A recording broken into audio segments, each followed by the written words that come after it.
Welcome back to my YouTube channel guys. कैसे हैं? I hope आप लोग सब ठीक ठाक होंगे, खैरियत से होंगे और अपनी अच्छी हेल्थ को एंजॉय कर रहे होंगे। माय नेम इज ज़ुआई ज़ारा और आप देख रहे हैं हमारा छोटा सा प्यारा सा चैनल जिससे जो है हमारे पास टीच दुआ। तो ये हमारे चैप्टर इलेक्ट्रोस्टैटिक का लास्ट टॉपिक होने वाला है, ज्योमेट्रिकल ऑप्टिक्स की। आई होप आपको सारी वीडियो मिल गई हूँ और ये भी हमारा दूसरा चैप्टर भी आज खैरियत से खत्म होने वाला है। 6 लेक्चर्स अपलोड हो चुके हैं, ये लास्ट लेक्चर है, 7th लेक्चर। उसके बाद मैं आप लोगों के लिए इस बार न्यूमेरिकल्स की वीडियो भी बनाने वाली हूँ। आई थिंक आप मेरी वीडियो का उसका भी इंतजार करेंगे।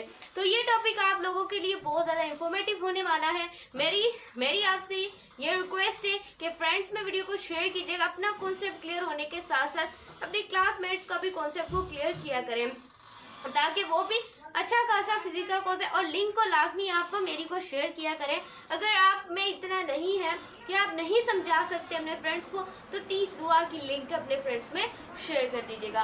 तो करते हैं अपनी ऐसी ही फटास्टिक वीडियो को स्टार्ट और टॉपिक का हम करते हैं स्टार्ट।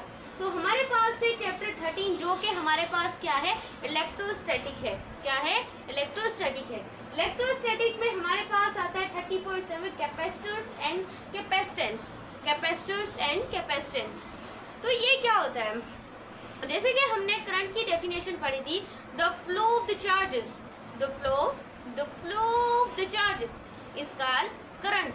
तो क्या हम चार्जेस को कहीं पर स्टोर कर सकते हैं, फिर फ्यूचर आने पर हम उन चार्जेस का क्या कर सकें, अच्छे तरीके से इस्तेमाल कर सकें? जी हाँ दोस्तों, आप चार्जेस को स्टोर कर सकते हैं। आप चार्जेस को स्टोर कर दे by the help of capacitor. Capacitor की मदद से आप चार्जेस को क्या कर सकते हैं, स्टोर कर सकते हैं। The storing of the charges is called capacitors. अब जो कैपेसिटर है ये बना किससे हुआ है? देखिए, हमें कोई चीज आई कहाँ से है, वो चीज बनी क्यों है, वो चीज है क्या, तो इस चीज का आपको फिजिक्स में पता होगा तो ही फिजिक्स आपको अच्छी लगेगी, वरना आप फिजिक्स के सब्जेक्ट को पढ़ते ही नहीं है क्योंकि आपको इंटरेस्टिंग नहीं लगता। लेकिन आई थिंक अब आपको फिजिक्स बहुत ज्यादा आसान लगे।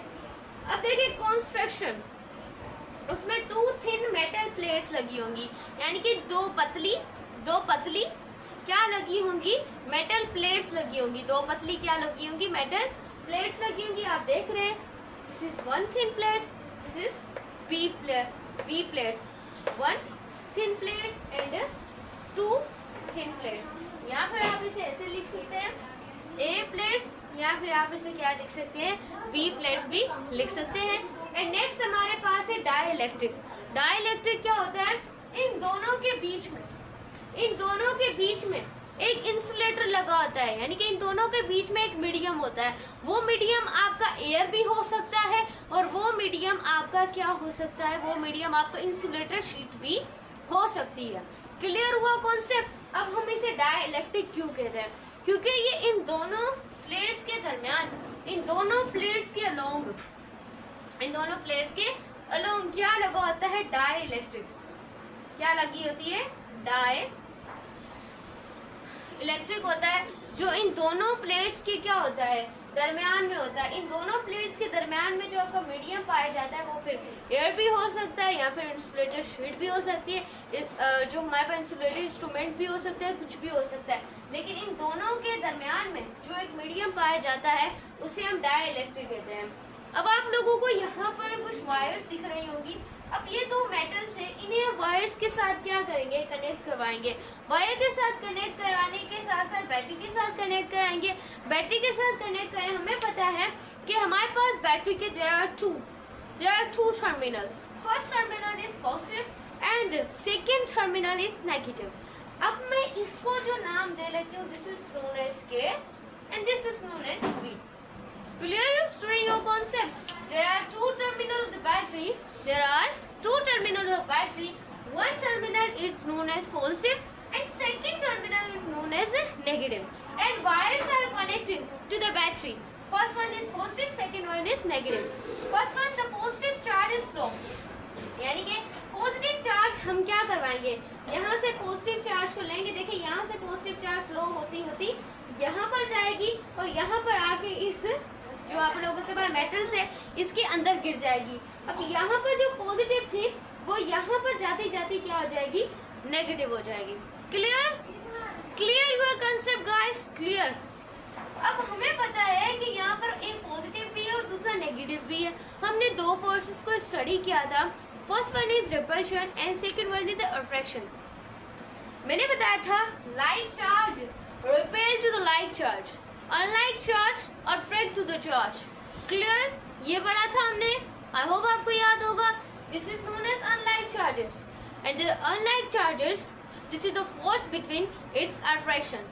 तो दो हमारे पास अनलाइक चार्जेस होंगी, इन दोनों के दरमियान जो फोर्स लगेगी that is known as force of attraction. तो इन दोनों के बीच में एक फोर्स ऑफ अट्रैक्शन लगेगी, लेकिन ये चार्जेस एक दूसरे को अट्रैक्ट क्यों नहीं करी? इस वजह से अट्रैक्ट नहीं कर रही क्योंकि इन दोनों चार्जेस के दरमियान क्या है? मीडियम है। वो जो मीडियम है वो डाइलेक्ट्रिक है, और वो जो मीडियम है वो उसे बाउंड करके रखता है। क्या करके रखता है? बाउंड करके रखता है। इस वजह से चार्जेस को वो अट्रैक्ट नहीं, बट इतना से जरूर वो होती हैं, ऐसे ऐसे जरूर वो फैलती हैं गाइस, इस तरीके से।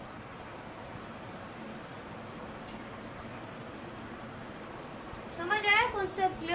क्लियर हुआ ना? ए बी के पास आएगी ना बी ए के पास अट्रैक्ट होगी, लेकिन इन दोनों के दरमियान एक फोर्स तो होगी, इन दोनों के दरमियान अभी भी फोर्स होगी, लेकिन उस इंसुलेटर के जरिए वो एक दूसरे से अट्रैक्ट नहीं होंगे।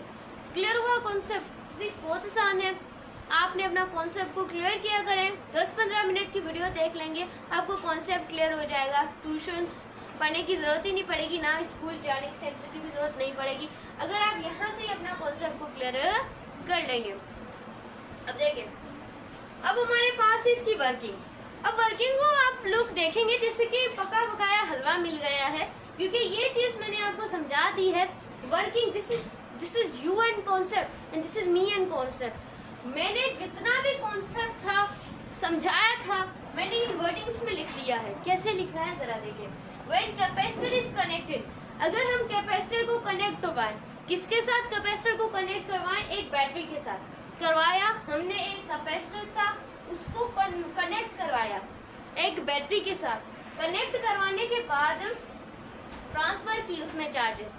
ट्रांसफर की चार्जेस कैसे ट्रांसफर की? मैंने कहा कि हमने ट्रांसफर करवाए चार्जेस को पॉइंट बी से पॉइंट ए तक। इन दिस वे, वही तरीके से चार्जेस इन प्लेट्स, वो जो चार्जेस थी प्लेट्स की, वो क्या था? Charges in each plate attract each other.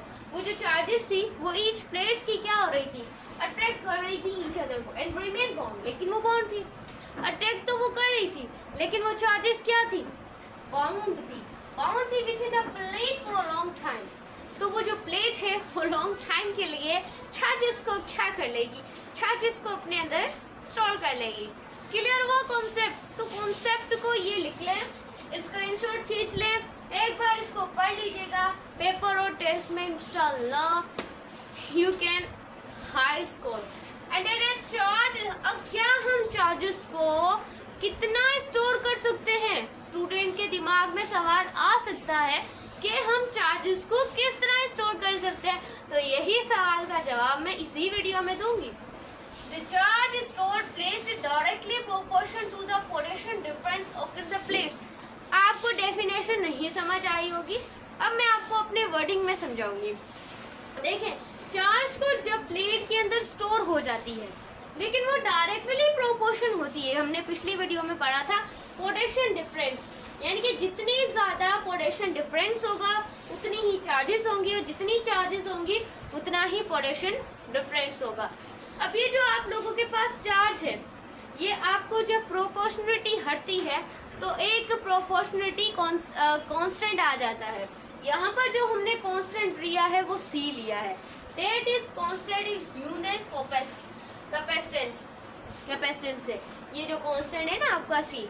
अब उसके बाद ये हमने इक्वल कर दिया इसके, ये आप लोगों का क्या बन गया? फॉर्मूला। क्या बन गया? फार्मूला बन गया। अब कैपेसिटेंस क्या होती है? एक एबिलिटी होती है जो स्टोर करती है चार्जेस। फॉर एग्जांपल आप लोगों के पास एक बाल्टी है। फॉर एग्जांपल आप लोगों के पास क्या है? फॉर एग्जांपल आप लोगों के पास एक बाल्टी है। ये फॉर एग्जांपल ये बाल्टी है। अब बाल्टी में जितनी भी लिमिट थी मैंने उतनी उसके अंदर वाटर डाल दिया है। फॉर एग्जांपल एक ग्लास है। कॉन्सेप्ट क्लियर हुआ स्टूडेंट्स का? सो में देखिए, ये आप लोगों के पास एक ग्लास है, ग्लास की जो लिमिट है वो 100 ml है, 100 ml है, लेकिन मैं 100 ml मैंने इसको पानी को स्टोर कर दिया है। 100 ml मैंने पानी को क्या कर दिया है, स्टोर कर दिया है। जब मैंने इस पानी को स्टोर कर दिया है, अब मैं इस पानी के अंदर अनलिमिटेड और पानी डालूंगी तो ये यहाँ से क्या करेगा, बह जाएगा। ये पानी यहाँ से क्या करेगा, बह जाएगा।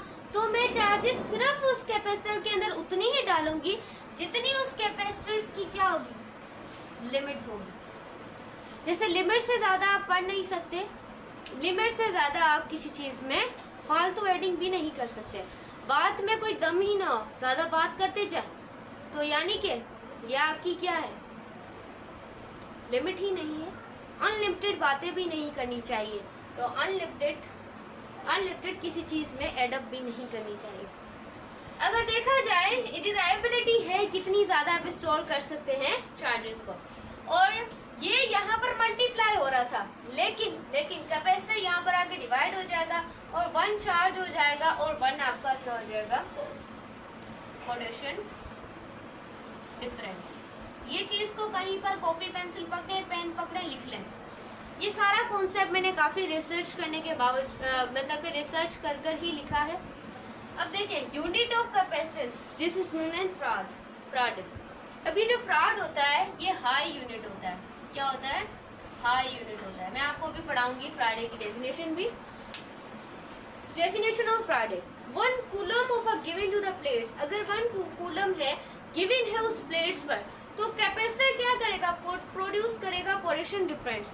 वो जो पोटेंशियल डिफरेंस प्रोड्यूस करेगा 1 वोल्ट करेगा, इससे ज्यादा नहीं करेगा, जिससे उन्होंने इट द लिमिट।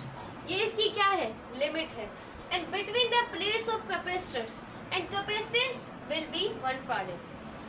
यानी के 1 कूलम है, 1 कूलम उस प्लेट्स के अंदर और कैपेसिटर्स के अंदर प्रोड्यूस कर रहा है कितना पोटेंशियल डिफरेंस, 1 वोल्ट। 1 कूलम ने क्या किया, डिफरेंस किया, पोटेंशियल डिफरेंस किया। जब हम 1 कूलम का और पोटेंशियल डिफरेंस का जब हम डिफरेंस करते हैं यानी कि प्रोड्यूस करते हैं, तो वो 1 वोल्ट के बराबर होता है। अगर बिटवीन उन दोनों प्लेट्स के बीच में अगर रखें कैपेसिटर्स को, तो वो क्या हो जाएगा, 1 फैराडे के बराबर हो जाएगा। देख लें, क्लियर हुआ कॉन्सेप्ट? यही कॉन्सेप्ट है गाइस। अब फैराडे के, ये फैराडे एक हाई यूनिट है, मैंने आपको ऊपर भी बताया सीरीज में। और ये इसके क्या है, स्मॉल यूनिट से। ये इसके क्या है, स्मॉल यूनिट। कैसे, this is known as micrometer, and nano faraday, micro faraday, nano faraday and pico faraday, that is an pico farad. This is my last video, that is chapter is electrostatic. कैसी लगी video? Video अच्छी लगी video को like किया करें, channel को लाजमी subscribe किया करें ताकि हमारी हर वीडियो आप लोगों के पास पहुंचती रहे। नेक्स्ट वीडियो में इंशाल्लाह हम न्यूमेरिकल करने की आप लोगों को करवाने की कोशिश करेंगे, जब अगर हमारा टाइम हमें मिले। सो हम नेक्स्ट चैप्टर को भी जल्द ही स्टार्ट करेंगे। तो फ्रेंड्स में वीडियो को शेयर कीजिएगा। रिक्वेस्ट है, इन सब के स्क्रीनशॉट आपने ले लिए होंगे। मिलते हैं नेक्स्ट वीडियो में, तब तक के लिए गाइस बाय।